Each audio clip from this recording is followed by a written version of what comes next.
Okay, welcome everyone to Daf Yomi, 1 week at a time, Masechet Pesachim. This is our 13th lesson, and today we are going to be reviewing Daf 81 through 87. And we are going to be finishing the 7th chapter together today. So let's begin on Daf 81.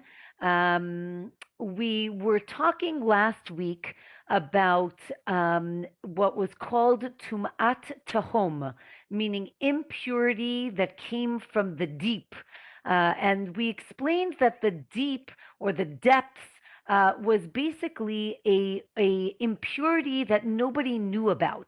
Now, it could be, and we'll see it in a little bit, it could be something that was buried deep in the earth, meaning literally deep, but it could also be figuratively deep in the sense that we're not sure if this person was impure at a certain point, and nobody knew till only later on. So the Gemara on 81 describes the case of a woman who was impure, and when she brought the korban, when she brought the sacrifice, she didn't see any blood, but only later on did she see the blood. And the question is, why is she considered impure, and is the sacrifice still okay?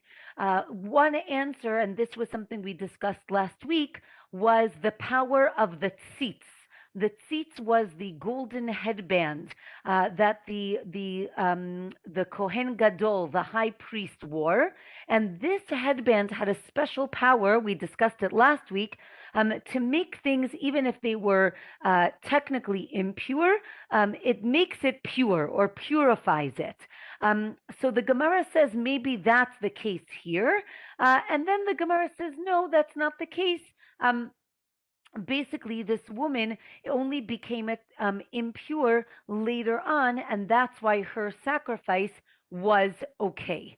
The next question that the Gemara asks is, what about the priest who is bringing the Korban Tamid? Korban Tamid was the daily sacrifice, and let's say he brought it and after he did shchita, after he slaughtered it, then he found out that he had, again, this tum'at tahom, this impurity from the depths.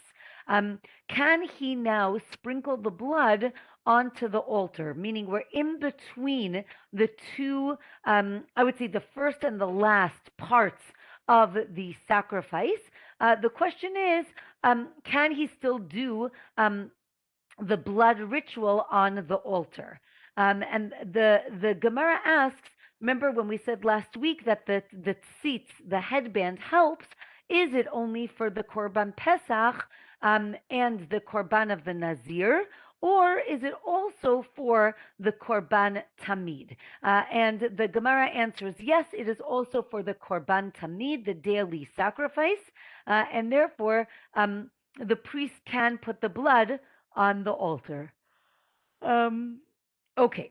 From here, we have a verse that talks about the road, the derech, and the Gemara says that if the impurity is open like a road, meaning very clear, then that would make it impure. But if it's hidden like our Tum'at Tahom, then that would not be problematic for our Korban Pesach.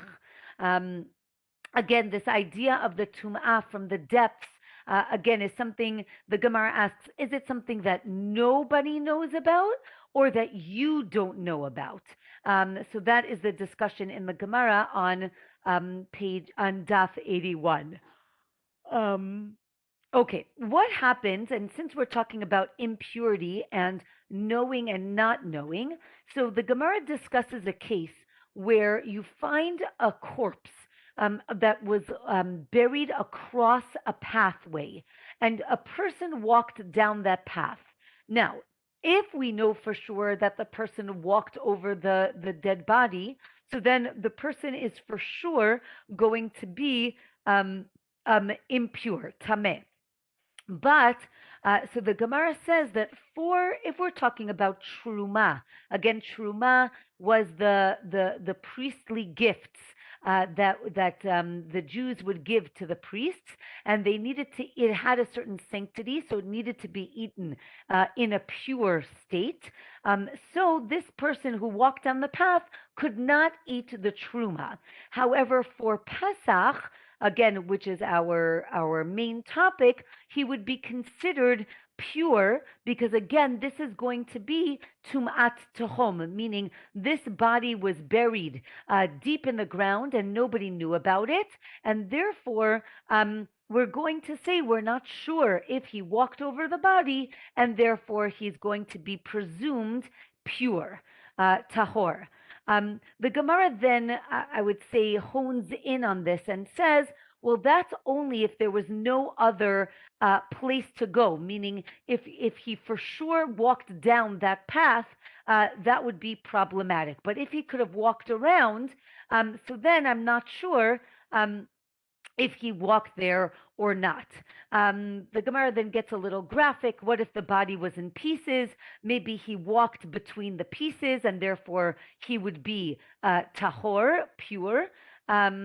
But if it's in a grave, meaning buried in a grave, the grave kind of attaches all those pieces together and the person would be presumed impure. What if he was riding on an animal or carrying something heavy? Very interestingly, the Gemara says then we presume that he is impure. And the Gemara explains that if you're walking down the street, you know, some people kind of walk side to side, kind of zigzag, and we can construct a case where the person didn't really walk over the body. However, if someone is riding on an animal or carrying something very heavy, he tends to walk straight, and therefore we can presume that the person walked over the body and is impure. Again, the Gemara defines for us that this tumat tahom of the deepest body that was maybe buried in straw or dirt or rock, but if it's in the water or in just a dark place or in the crack of the rock, that's not considered the depths, and therefore you do not have the leniency. Okay, we are now at the Mishnah on the bottom of 81, and the Mishnah says that if all or the majority of the Korban Pesach, of the sacrifice, became impure, then you need to burn it in the Beit HaMikdash, in the temple area, with wood that was sanctified in the temple or at the temple. However, if it was only partially impure or just a minority, or it was left over, notar is the description. Notar means leftover, meaning it's the next day.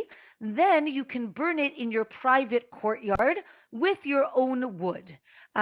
If you're stingy, however, you can bring it to the temple and burn it using the sanctified wood of the temple. Now, the Gemara asks why. Why do you need to burn it at the temple? Again, the first part of the Mishnah. So the Gemara says, and I thought this was very interesting, that people weren't very careful and it became impure, and therefore we want to make them come to the temple to embarrass them. And I think that this is very interesting in the sense that generally in Judaism, we do not want to embarrass people. The ethics of the fathers, Pirkei Avot, talks about if you embarrass someone, it's as if you killed them. So the question is, why does it say on Daf 81 that we actually are specifically trying to embarrass these people? And basically, the Gemara explains that we want to make it public so that people will recognize that they made a mistake, and everybody else will be more careful from then on. And I think that this is an interesting concept in terms of the rabbis trying to teach us to be more careful. And the way you do that is by basically making it very public when people are not careful. Okay, the Gemara continues and says that if it was just partial, you can burn it at home. Now, we have another statement that says that no, you actually have to go back to Jerusalem and burn it there. We're now at the top of 82, and the Gemara says no, that's talking about a guest. Again, remember, people went up to Jerusalem from all over the country for Passover, for Pesach. So if you're a guest, then you have to go to the temple to burn it because you don't live there. You don't have your own backyard. But if you live in Jerusalem, and you have wood, so then you can do it at home. Now, the Gemara asks, what about if I do it at home? Can I take wood that was sanctified from the temple? And the Gemara says no, and also vice versa. You cannot use your own wood in the temple. Why? Because the Gemara says that, again, if you're using sanctified wood in your house, let's say you have any leftover wood, you might take it and use it for your own purpose. And we know that you're not allowed to use anything that was sanctified for your own purpose, right? That's called me'ilah. Me'ilah is when you steal or misappropriate something that was sanctified. And you can't bring your own wood to the temple because, first of all, you might embarrass others when you show up with a whole cartload of wood. And it might look like if you leave, let's say you have leftover and you say, oh, I'm going to take back my wood, and now it looks like you're taking sanctified wood.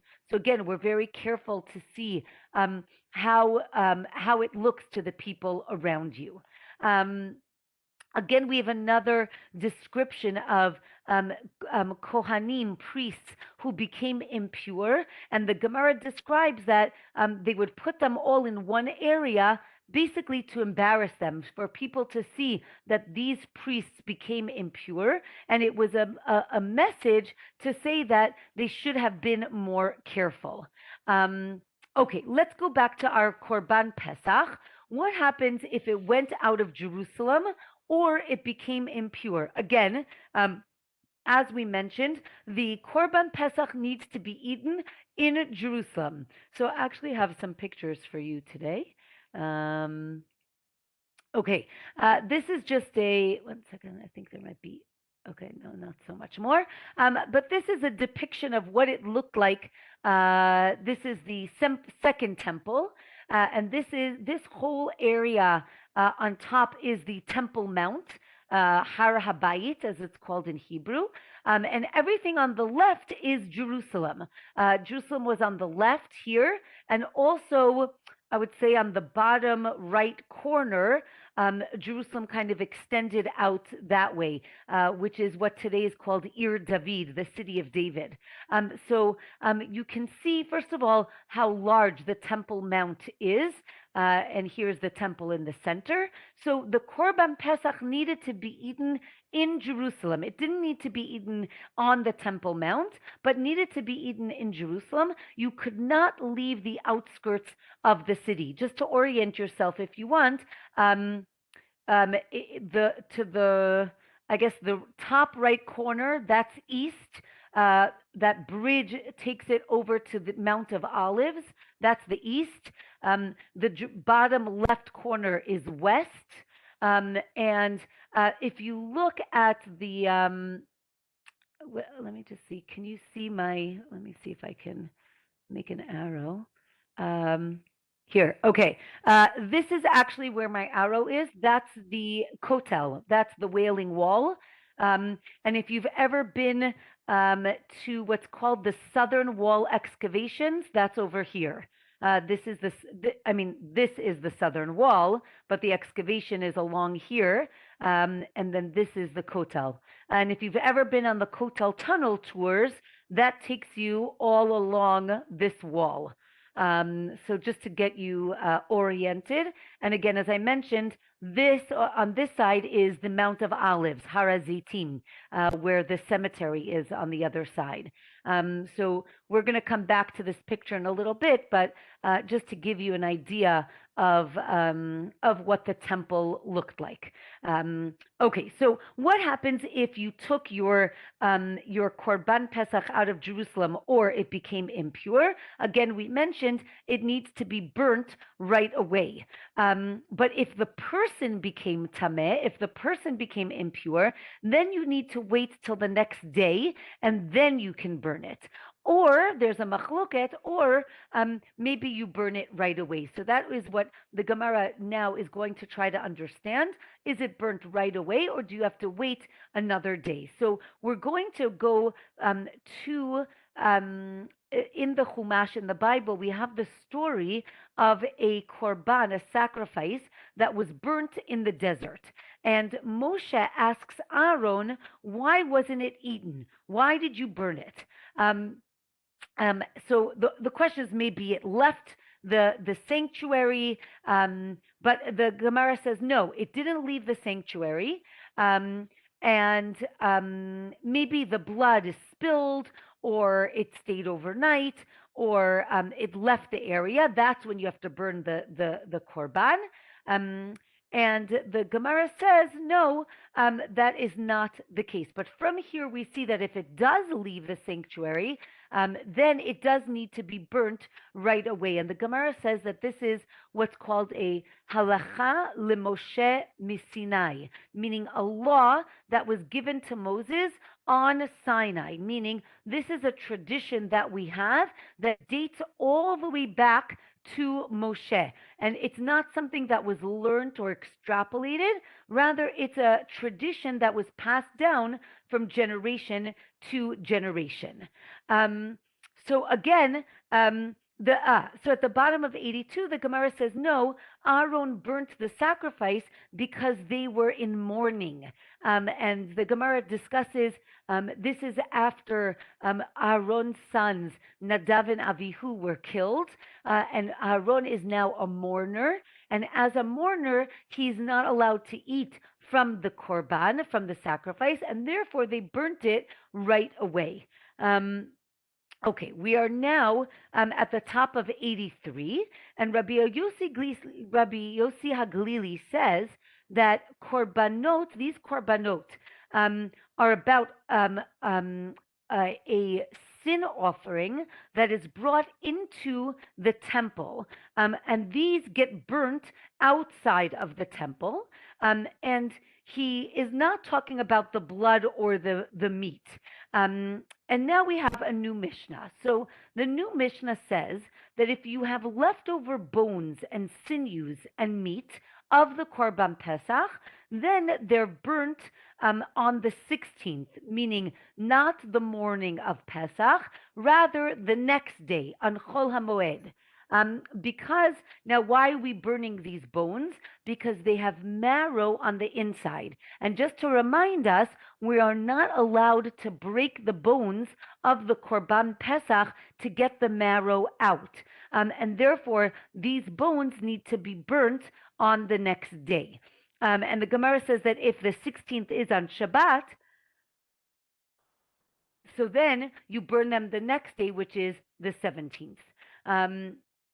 Okay, the Gemara says that the bones that have leftover meat on them, so then if you touch them, then your hands become impure because they are holding or supporting this leftover meat. And as I mentioned before, you can't break the bones of the Korban Pesach to scoop out the marrow, even if the Korban became tameh, if it became impure. But if it was not fit to be eaten at any point, then you can break it and take out the marrow. again, as I mentioned, you don't burn the bones of other sacrifices, only of the Korban Pesach. Again, because it has the marrow inside, and you cannot take it out by breaking the bones. What happens if you find a pile of bones? If the top of the pile were broken, then you can assume that they're all broken and there's no marrow, and then you do not need to burn them, right? But again, if it's a Pesach offering, as I mentioned, you cannot break the bones. What about ligaments and tendons? The question is, are they like meat or not? So the Gemara says that they're all like meat, meaning and therefore need to be either eaten or burnt. Except for the cervical ligament, which is very, very tough. That's in the back of the neck, and it's very, very tough, and therefore it's like wood and inedible, and then that is not eaten. Okay, what about what if there's meat? So you need to, but again, if they're like meat, so then it seems like you need to eat it, or maybe not. If it's not edible, then you do not need it to eat it. The other option or opinion is that we're talking about the gida hanasheh, the sinew, the sciatic nerve, which is prohibited from eating. Now, we know you can't eat at least one of them. The Gemara says from the right leg, and the other one is just rabbinic, and therefore you have a rabbinic prohibition from eating it.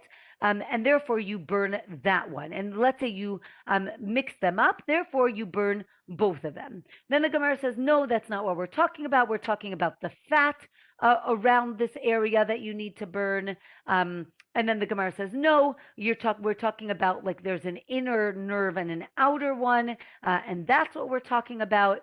And that is the end of that discussion. Okay. The Gemara then asks, why can't we burn the leftover meat on Shabbat? Why does it not override the laws of Shabbat? And the Gemara says that basically the verse says, don't leave it over till the morning, but it says it twice. Ad boker, ad boker. And because it says it twice, the Gemara learns that it means till the second morning. So you don't need to burn it on the first morning, rather on the second morning. And therefore, it does not override the Shabbat, and you have to burn it on the next day. Okay, we are now on 84 at a new Mishnah.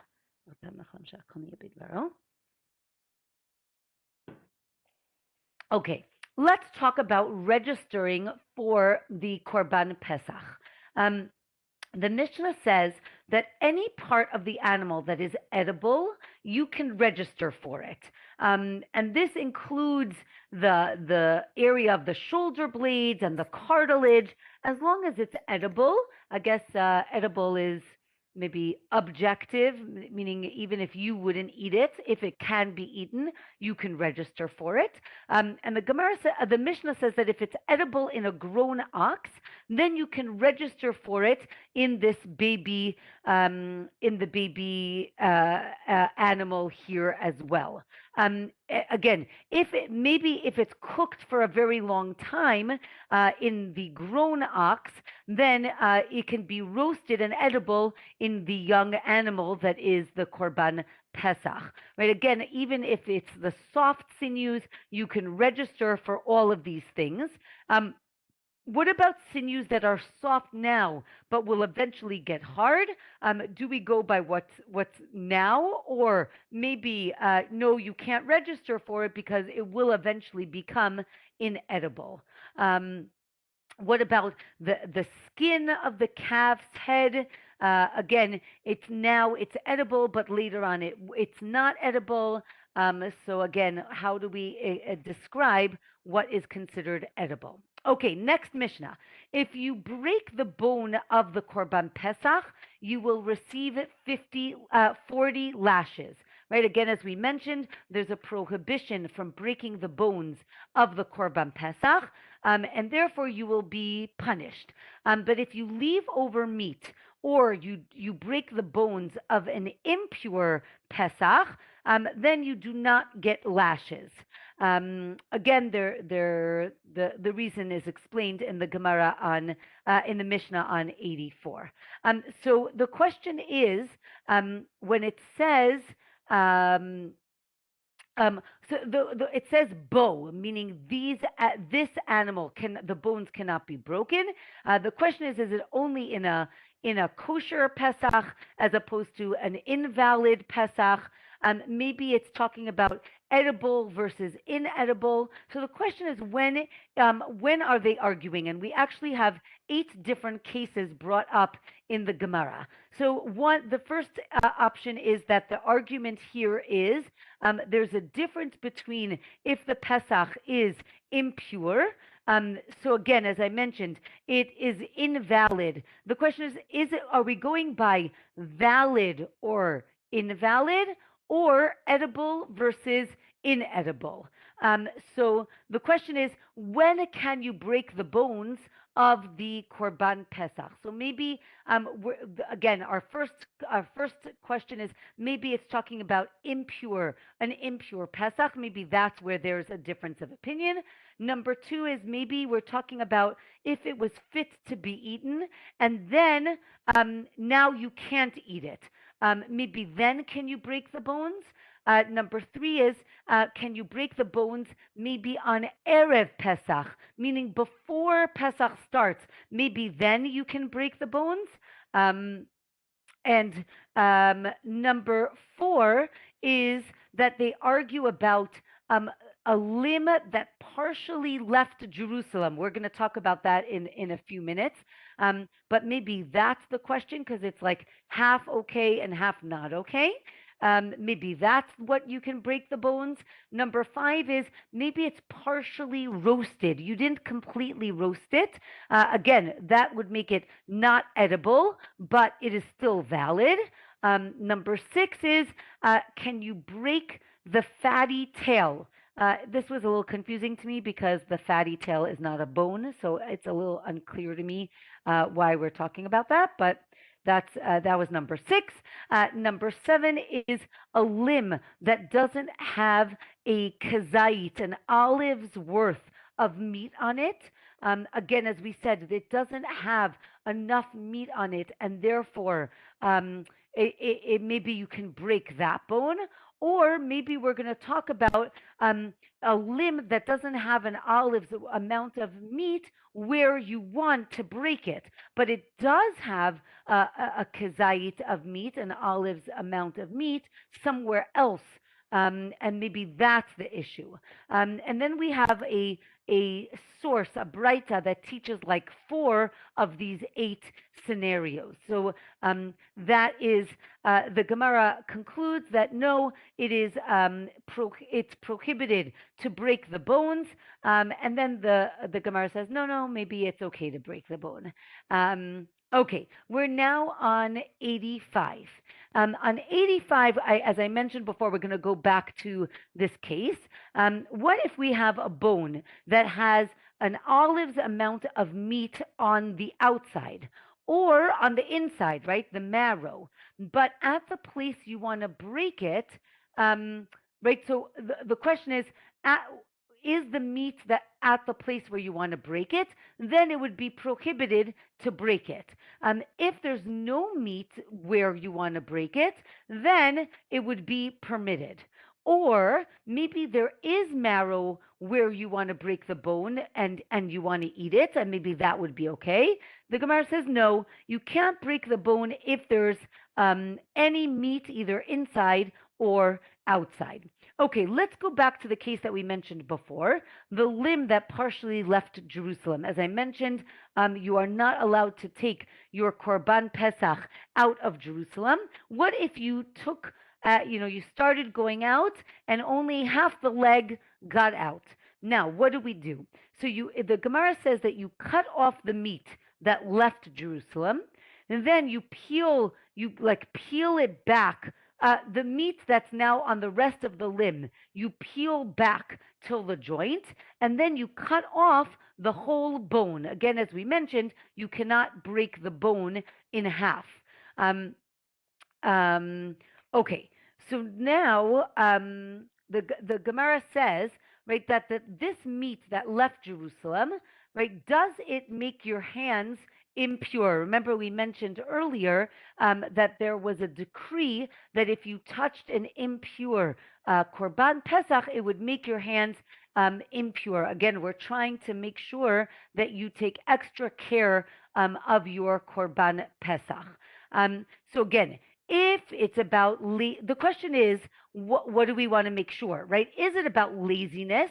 We want to make sure that you're very careful, or maybe we suspect that you're going to do this on purpose, right? So maybe yes or maybe no. So now, why do we peel back the meat? Again, must be that this meat is not impure. And we say no, the whole thing became impure because it was attached to the part that left Jerusalem. Okay. The Gemara then continues and talks about taking the meat of the Pesach from one group to another. We're going to talk about this a little bit later, but as we mentioned pretty much in passing, we haven't gotten to the real Mishnah yet, but everybody registers as a group. Now, you need to eat the Korban Pesach with your group. What if I take the meat from one group to another? Now you have invalidated the sacrifice and you may not eat it anymore, but it is not impure. Again, just like taking it out of Jerusalem, it proves that maybe it stays it stays pure if it left. And then the Gemara says, no, you can't compare the two cases, right? Again, outside Jerusalem is different than from one group to another. So again, we want to make sure that people are careful, that they do not take the meat outside of Jerusalem. Okay. The Gemara says that remember we said that you cannot take the meat from one group to another.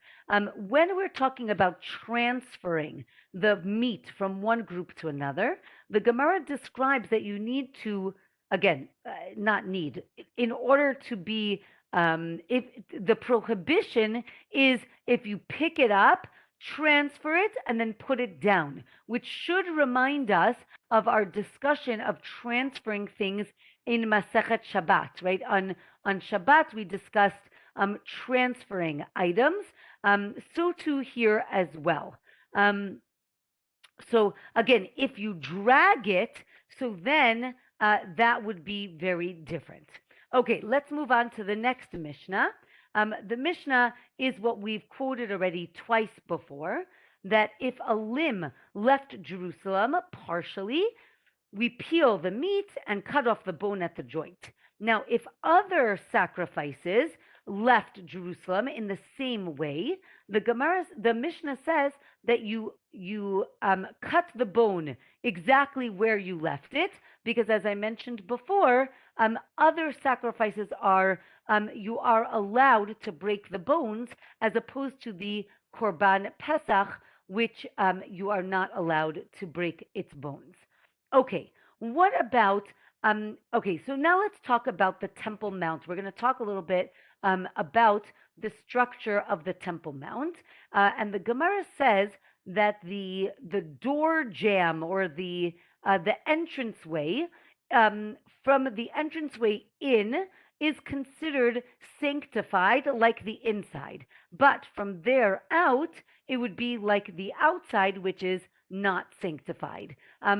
The windows and the doorways, the windows and the doorways are also considered sanctified like the inside. And this is comparable to when we're talking about praying, when we're talking about davening together in a minyan, in a quorum. the area that people are in needs to be we need to be in the same area to be considered part of the group. And therefore, we're going to talk about it in a minute. So the Gemara talks about the gates of the. Okay, so I'll show you here, and then I'll show you another picture in a minute. This whole structure here is what's called the temple area. It has a wall around it with two courtyards. This whole area around is what's called Har Habayit, or the Temple Mount. So that has a separate sanctity than actually in the temple, and Jerusalem has a separate sanctity as well. So again, the Gemara talks about the different levels of holiness in each one of these areas, right? So people with leprosy could take shelter in the space, basically in the space of the gateways, and therefore, or the gateways of Jerusalem, and therefore they do not have sanctity. But the gateways of the temple do have sanctity. Okay, I want to show you another picture. This is a picture. I think it's in the Koren Talmud as well. It's a great picture. The only thing that I don't like about it is that it's basically upside down, meaning the top up here, this is the southern wall, and this is the northern wall. So I think I think it's a little confusing. And this is east. This side is east, and this side is west. So I find it annoying because I like to see north on the top, but for those of you who don't care, so this is what it looked like when you got to the temple. What's important for us to understand is when you went from one area to another, there was a height difference. So this right here are the famous 15 stairs that led into the temple courtyard, and this doorway here is called Sha'ar Nicanor, Nicanor's gate. And when you got up here to the actual temple courtyard, you were now much higher than the women's area. This is called Ezrat Nashim, the women's courtyard, which was much lower. And that's going to be significant for our discussion right now. So again, the Gemara says at the bottom of 85 that this doorway in particular didn't have special sanctity because the lepers, the people with tzaraat, part of the ceremony that they would have to do is they would have to stand at this gate and they would stick their fingers or their hands into the temple courtyard, and the Kohen would have to put blood on their thumb. And because they are still considered lepers, they're still considered impure, this doorway needed to not have sanctity so that they can stand here. Okay, at the bottom of 85, Rav says that all the roofs and the upper floors of Jerusalem and of the temple don't have the sanctity of the ground floor of Jerusalem. And now at the top of 86, the Gemara describes how the Jews ate the Korban Pesach in Jerusalem, and then they would sing Hallel, the song of praise, on the rooftops.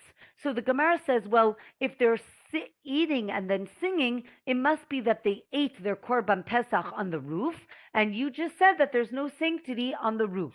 So the Gemara says, no, they ate downstairs, but then they would go up to the roof to sing Hallel. I read a very interesting note on this daf that said that this might be the source for when we get to the end of the Seder night, after we say the grace after the meal, we open the door we say a certain prayer about God is seeking vengeance for us, but then we sing Hallel, and we had opened the door. So the Gemara says, the note that I read says that this might be the source, the fact that the Jews in the time of the temple would go up onto the roof to sing Hallel, might be the reason that we open our doors at the end of the Seder, like to involve the community. So I thought that that was very interesting. The Gemara says that the upper floor of the Kodesh HaKodashim, so that's up here, so this whole area had a second floor.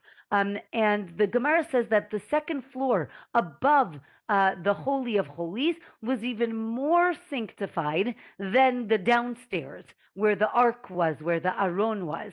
And the Gemara uses that as a challenge to Rav. Rav just said that the second floors had less sanctity. So the Gemara says, no. You can't compare the actual sanctuary that has a special holiness. The plan was given directly from God to David, to King David, to Shlomo, his son, to King Solomon, who built the temple. And therefore, we can't compare these two things.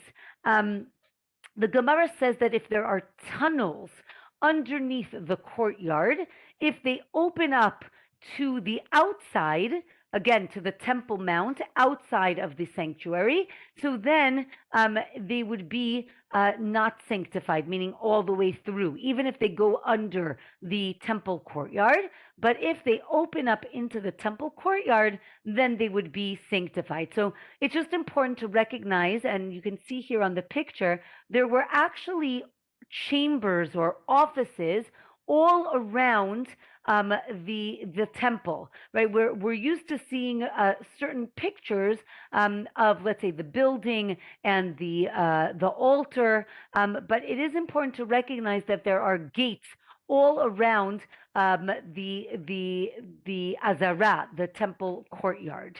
From here, the Gemara describes very vividly an area called Sha'ar Shushan Habira, which I thought was perfect as we are in Adar, and we are going to be celebrating Purim next week, Be'ezrat Hashem. There was this is just a visualization, obviously not an accurate picture, but a visualization of what it might have looked like. This was an eastern gate into the Temple Mount, and it was called Shushan Habira, right? Shushan, because there was a picture of Shushan on the gate. And Rashi explains that the reason they did that was either because it was to pay homage to Persia, because the Persian king let the Jews rebuild the temple. Again, after, before and after our story of Purim, which we're going to read about next week. The other is maybe that the Persians made them, kind of make this dedication, like, don't forget we're the ones who are in charge. But either way, it was called Sha'ar Shushan. And in this Sha'ar, they stored two very special rulers. And these rulers were a little bit larger than the regular Amma, because it was used when the artisans bought materials for construction in the Beit HaMikdash, in the temple. So that was just very interestingly described. Okay, the next Mishnah on 86 describes the two groups. What happened? Okay, so I mentioned earlier that the Korban Pesach is eaten by one group of people, right? A group of people register for the sacrifice. They need to eat it together. What happens if they decide they're going to eat it separately? We got into a fight, or I don't know, somebody else came, and we decided we're going to eat it in two groups. Can we do this? So there is an opinion that says we can. And the Mishnah says that if they want to eat it in two groups, they can actually stay in the same house, but face, away from each other. And the waiter who's serving them can put the hot water urn in between, and that would be okay.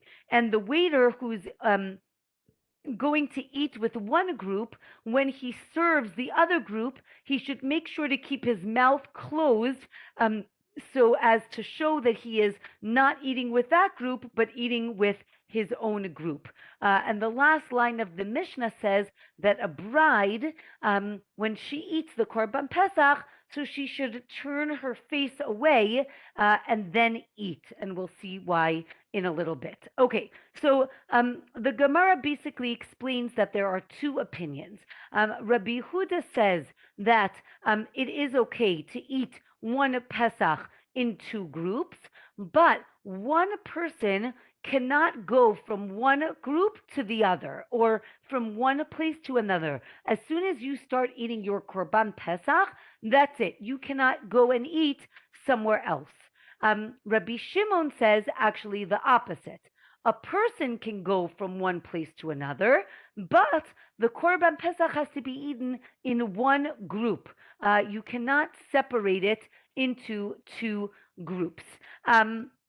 Just an interesting concept on this daf was the discussion of, in Hebrew it was yesh em lemasoret and yesh em lamikra. And this basically describes how do we learn things from the Torah. If you're not familiar, if you look in the Bible, there are words that are sometimes written one way but read in a different way. So if you look in your Bible, sometimes it's written inside one way, and in the margin it will give you a different way to pronounce the word. This is what's called in Hebrew the kri. Kri means how we read it, and the ktiv, the way it is written. And there's a discussion in the Gemara here, but in many places in the Talmud. Do we learn from the way it's written or from the way we pronounce the words? And it's just interesting in terms of our traditions and what is viewed as the more important word. And the Gemara says that this is actually the machloket between Rabbi Yehuda and Rabbi Shimon. The Gemara explains, why does the bride have to avert her face? Because, of course, the bride is embarrassed. She doesn't want to eat in front of everyone. She feels that everybody is looking at her, and therefore she needs to avert her face when she eats. From here we have a great story. I thought it was a very interesting story about Rav Huna, who's invited almost like a test to somebody else's house, and everything they ask him to do, he seems to fail in that test. Except that when they ask Rav Huna why does he do each thing, Rav Huna has a very good explanation. He listens to the hosts and sits where he's told. He accepts the drink. He drinks it in 2 gulps. Again, that seems to be the polite way to drink, in 2 gulps or 2 sips, not in 1 and not in 3. So I thought that was just very interesting. And the last line of this chapter was that a meal can start when 3 people arrive, but it can end, like everybody can leave when they need to end it. And with that, we end the 7th chapter. And now we'll do one more daf, daf 87 in our new chapter. Interestingly, again, we were talking about the chabura, the group that is eating the Korban Pesach. And here we're going to talk about a woman. It's important to recognize that in the time of the Mishnah and the Talmud, the Gemara, a woman was betrothed and then married in 2 separate I would say ceremonies, or two separate times. Erusin, which is the halachic engagement, could have happened actually up to a year before nisuin, before the wedding, as opposed to just for you to know, nowadays, even though we do have engagements, right, and someone says, "Will you marry me?" and they say, "Yes, of course," that's not really a halachic engagement. The halachic engagement is, right, hareat mikudeshet li, and that is actually said under the chuppah. So at the wedding ceremony nowadays. So in the time of the Gemara and the Mishnah, these two ceremonies were split in time. So the Mishnah on top of 87 describes a woman who's married. Now her husband can shecht, can slaughter the animal for her. And what if her father also slaughters the animal with her in mind? So the question is, who does she eat with? Her husband or her father? So if she's married, then she eats with her husband. And if it's the first Pesach after they were married, and she went home, right? Let's say there was a custom that the first Pesach they went home to the bride's family. So then she can eat with whoever she wants. She can decide if she wants to eat with her father or with her husband. Again, with which Korban Pesach.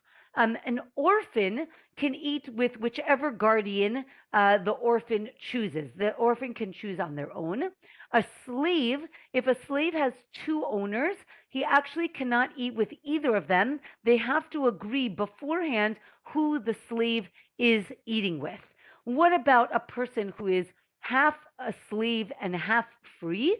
The way this happens is if he was owned by two people and one of them freed him, so he's half free and half enslaved. So he can't eat with the master because he didn't have the free part of him in mind. Okay, that was the Mishnah.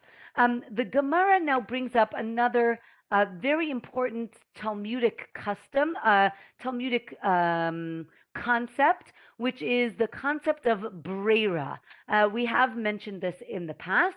Breira means retroactive determination, meaning when I made the statement or the action, I didn't know what was going to be the outcome, but eventually I made a certain determination, and now can I say retroactively that is going to work, right? Again, the fact that she can choose who she's going to eat with shows that there is breira, there is this retroactive determination.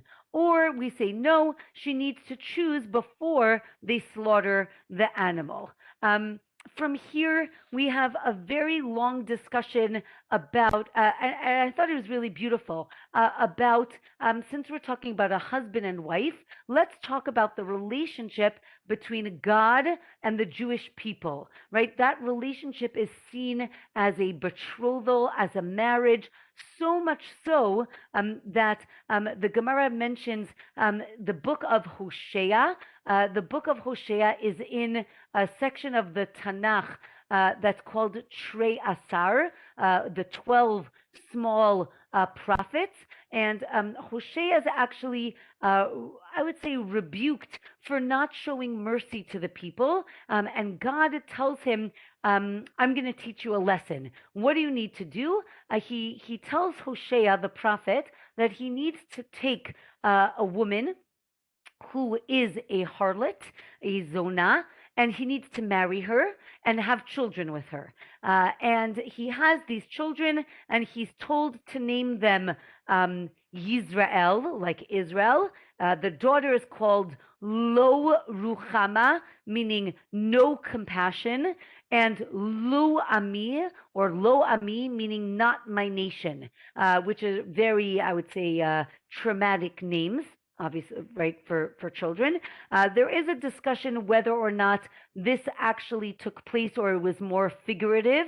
But then Hashem tells, God tells the prophet, okay, now I want you to send this harlot away.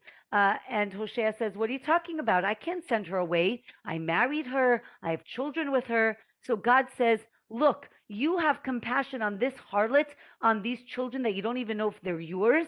You want me to not have compassion on the Jewish people? And Hosea learns his lesson and ends up praying for the Jewish people. And again, here we hear about the very deep connection that God has with the Jewish people. They're called, right, an acquisition of God, like the Torah, like the heaven and the earth, like the temple.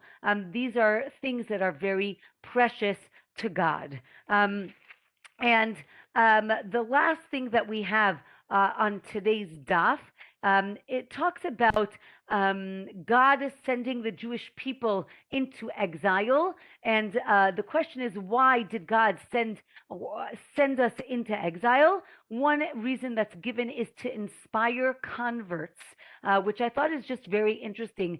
We think about Judaism not as a proselytizing religion. On the other hand, we say that the Jews are meant to inspire the people around them. And it seems to be here in the Gemara talks about we have to go out into the diaspora so that people can be inspired by the Jewish people. The Gemara continues and says, why does God scatter us in the four corners of the world so that no one can kill all the Jews? Which is just a fascinating concept, right? That one nation might try to kill the Jews that live there, but you can never kill all the Jews. And from here, the Gemara says that there are three things that are sent back to their source, right? Israel is exiled to Bavel, to Babylonia, which is where Abraham originally came from. So it seems that Israel kind of goes back there to their roots. The money that the Jewish people took from Egypt eventually ends up back in Egypt. The Gemara quotes the later prophets that talk about the king of the Pharaoh of Egypt coming later on and taking all the money from Israel and taking it back down to Egypt, and the writing on the tablets. I thought this was just very fascinating. This is actually a famous midrash, and this is, I think, one of the sources that it says that God wrote on the tablets at Har Sinai with this divine ability. But when Moshe broke the tablets, right, it says that the tablets were broken, but the letters flew up back to heaven. So the letters or the words that were written on the tablets returned back to their source. So I thought that was very interesting. It could be interesting to think about what is the connection between the Jewish people, the money that was taken from Egypt, and the words written on the tablets. So I'm going to let you think about what those mean, that these three things in particular returned to their source. So you can think about that and let me know what you think. And with that, I wish everybody a Shavua Tov, a great week, a Shabbat Shalom, and looking forward to learning with you next week.